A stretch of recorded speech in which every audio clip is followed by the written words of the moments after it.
It's the Hot Rod Podcast with Ron Foreman and Brady Wright. We literally live, eat, and breathe cars.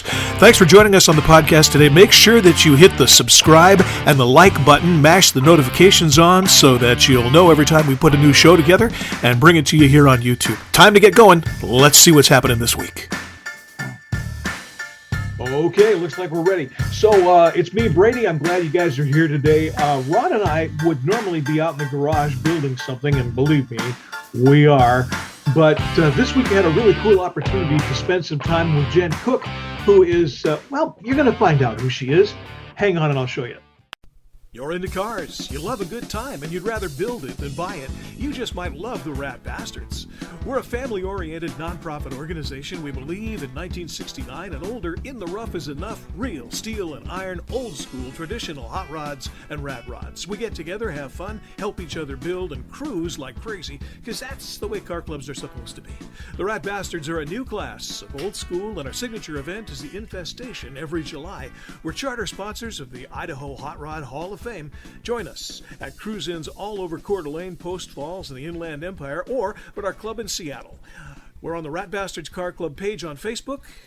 Join us.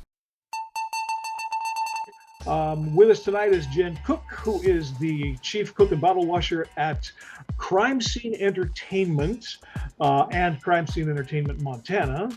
Yeah. And also the owner and operator of Retro Studio. So I'll welcome to the show. That's for one thing. We're glad you're a guest tonight. Tell me a little bit about Crime Scene Entertainment. Well, Crime Scene Entertainment is a murder mystery company, and yeah, ours is a little bit different. People are usually used to going and watching more of a theater setup where there's actors on a stage.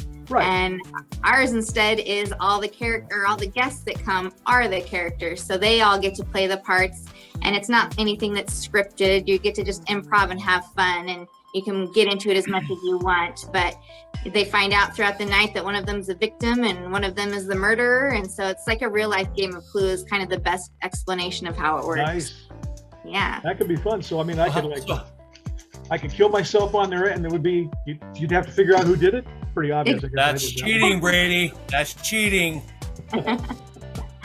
So how long have you been doing this? Yeah. Just came up on our 3-year anniversary in March. Nice. Congratulations. Yeah. That's awesome. So about how many of them do you do? I mean, you do one a week, one a month, one a year? What's the...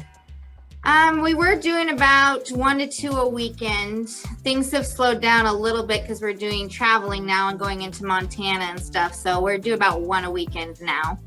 And why do you travel to Montana? Oh, sorry, I got both of you. What was that? Go ahead, Ron. Why do you travel to Montana from Idaho? Because we go out to a really cool haunted ghost town called Gunslinger Gulch. Oh. Yeah, so I reached out to them and to see if they were interested in doing some mysteries, and they jumped on it. And so now we go out quite often, and next year we're going to be out there from April to September, or at least once a month. Nice. What was the name of it again? Gunslinger Gulch. Gunslinger Gulch. Awesome. Sounds really cool. Yeah, it's a very neat place. It's old Wild West style, so it's super fun. I like it. And you just came back from one just this last weekend. How many people did you have at the event? This one was actually one of our smaller ones, and it was about 24 people, if I remember correctly, which is still That's a small one? Wow. Yeah. We've had some that are up to 120, so. Wow. Holy moly. Who feeds all these people? It depends on where we're at. It must be a dinner, right? That's pretty fun. Not all of them include a dinner. When we go out to the Gulch, they always get like a barbecue dinner. But some of them, with the mystery, we always try to have some kind of snacks or something, but they're not always a big full dinner. Oh, okay. That's cool. You know, years ago, I went to one of these things that was on, well, they don't run the train anymore, but there used to be a tourist thing in Washington called the Spirit of Washington Dinner Train. And it ran from Issaquah up to, I think, Skycomish or something and back on the rail line. And they had the murder mystery as part of the ride. So the characters would move from car to car. And it was one of those deals where they were the show and you were kind of observers. But apparently most of the time, at least 1 or 2 of them would sit at your table and engage you in something like, what do you think this guy, you know, that kind of stuff. Right. But I kind of like your idea of making everybody sort of part of it. Do you ever surprise somebody by saying, "You're the dead guy"? I think everybody tends to be surprised because they don't know that they're the victim until we're halfway through the game. Oh, so nice. then they find out and they're like, "Oh, okay, I get to die tonight." So everybody's always surprised. So it's That's really cool. Right? What was that, Brittany? It's kind of scripted, right? Not really scripted. So ours is just you get envelopes throughout the night with some objectives. So it'll tell you, go talk to this person, maybe accuse them of something. Sometimes it'll tell you to call them a name like a hussy, depending on the theme. You hussy, Brady. Yeah, exactly. And then from there, you get to just kind of improv. And so that's nice because if we have guests that are a little bit more shy, they can literally just do what the objective says and just keep it simple. But if we have people that really like to get into it and like to act, then they can improv off of that and really get into a character. Yeah. I'm just saying, I will shoot somebody. It's all right. And I will be shot. You will know. That really sounds fun. And I got to ask, I mean, it's the obvious question. How'd you get started doing it? What sparked that in your brain? Yeah, so what sparked all this actually goes back to my other business, the Retro Studio. And that is... Nice transition. That's very nice. Yeah. And so I Segue. specialize in 1920s to 1960s type photography. I, of course, do other things, but that's what I really specialize in. And we had a group of spokesmodels called the Retro Dolls, and one of them had a birthday coming up. And so we wanted to do something fun for her and get dressed up. And so we were like, let's do a 1920s thing. And we were trying to open it up to the public, sell some tickets, and raise some money for our group. And it just wasn't selling. I was surprised, like, okay, nobody's really buying this. So what can I do to get some interest in this event? And so I was just doing some research and thinking about things. And then I was like, oh, what if we did a murder mystery event into it? And so I got a 1920s murder mystery set up. And as soon as I changed everything to say we were doing a murder mystery, we sold out like almost immediately. Yeah. That was the one where we had 120 people. So it was crazy. I didn't and then how much is a ticket? It really depends on where the venue is. We have anywhere from $29 up to $100 and something, depending on if there's meals and all that good stuff. So you do this in Seattle or Linwood or anywhere around here? We will go anywhere if somebody asks us to come out there. We right now primarily are in North Idaho and Spokane, and then of course Montana. But yeah, if somebody wants us in Seattle and they have a venue, or if they want to do like a company party, then we would go over there and they would just cover the travel costs, of course. So what I was thinking is maybe raffle off a ticket at our show at the Infestation, which is in like 2 weeks, on the 24th of July. Something like that. If you could email me something and the information, I could put it in a platform where they can buy raffle tickets to come to one of your events. Okay, sure. That could be cool. That would be really cool. Tell you what, we will. I'm pretty sure I can get all this information from Jen, because in addition to having the Murder Mystery Company and the photography studio, which by the way is very cool, she's in this really nice little district just north of kind of downtown Coeur d'Alene, Dalton Gardens, and where she's sitting even now, she's at the. But she's got a seriously nice little studio. If you want this kind of retro photography thing, she does all kinds of different stuff. I'm sort of being a commercial for you, but my wife went up there to stop in and see, and she just came back and raved. And awesome. For those of you who are watching, if you haven't seen or met my wife, Ron has. She is a lot of things, but shy isn't one of them. So she laid it out like it is. Pretty much. And you've been doing photography for a while too, yeah?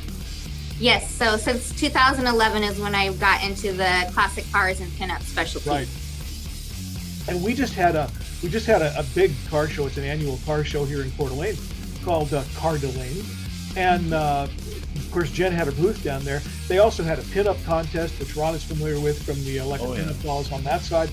And there's lots of places that do that kind of thing. Hers was wonderful. She had a stage and the trailer and the whole 9 yards. Cool. And what a lot of fun, in spite of the fact that it was kind of sprinkling that day. But people had a grand old time. And it's called Oregon Mist. Oh, that's Oregon Mist. Yeah, I think that's misdirected to hit Coeur d'Alene. Isn't that a mixer? I'm pretty sure you add that to scotch and Hey. hey. But yeah, so it's funny because we just got started with the Idaho State Hot Rod Hall of Fame. We've talked about it before on the show, and it was an outgrowth of the Washington Hall, which I thought once I moved to Idaho, I thought, well, I'll just get involved in the hall over here, and there wasn't one. So I incorporated and started one, and Jen and her husband Dan are both on the board of the Hall of Fame over here. Welcome aboard. Well, all on board now. But yeah, so we're just kind of one big happy family. But I was really thrilled with the businesses that she had going on because it's really a great fit. I mean, all of the She's quite the entrepreneur, I can tell. She is. I think that's awesome. Behind the spotlight she has there, the diffuser, there's actually a press where she's printing money. I think is what. I wish. Maybe not. So I know some guys. What's coming up in the future? What do you got going on the next couple of months? I mean, it's car season here. Heck yeah. What's going on? I'm trying to think. We don't have a lot as far as car shows that we're going to. The murder mystery business kind of takes a lot of the stuff right now, but I've got a couple shoots coming up. I'm going to be shooting with some rat rods. Actually, Brady, you helped connect me with some of that. So looking forward to shoots in August. Good. He's good at that. Yeah. I'm a fixer. Well, that's great. Yeah. So I really appreciate you taking the time. This is kind of a short show. I'm sure we could do 2 or 3 episodes on this and sit and talk for a while. We'll have to do it again. Yeah, that would be fun to do it again. Bring Dan this time. He's a lot of fun. I have a picture of him wearing a variety of odd garments, which I won't post until he actually comes on the show. But tell him hi in any case, because it would have been fun to have him here. Yes, for sure. So Jen Cook, Crime Scene Entertainment, and the Retro Studio in Coeur d'Alene. She's on Facebook, and she's got a website and all that other cool social media stuff. So check her out. And we're definitely going to have you on again. I really appreciate you coming. All right. Thank you. Thanks for stopping by. Appreciate it. The Hot Rod Podcast is sponsored by the Idaho Hot Rod Hall of Fame, a nonprofit organization that recognizes and rewards men and women who actively promote the hot rod community, clubs, and builders all over the state of Idaho. Every year we award a Hot Rodder of the Year, a Club of the Year, and a Young Rodder of the Year, as well as giving out scholarship money to students in the auto trades programs at local colleges. If you want to know more, or if you want to nominate an honoree, go to idahof.org or email us at idahof@gmail.com. That's Idahof, IDAHHOF.org, or again, idahof@gmail.com. That's it for this episode of the Hot Rod Podcast. Be sure to like and subscribe to our show, and we appreciate it if you smash those notification buttons too, so you'll know when a new one drops. For Ron Foreman, I'm Brady Wright. This has been the Hot Rod Podcast. We'll see you on the next one.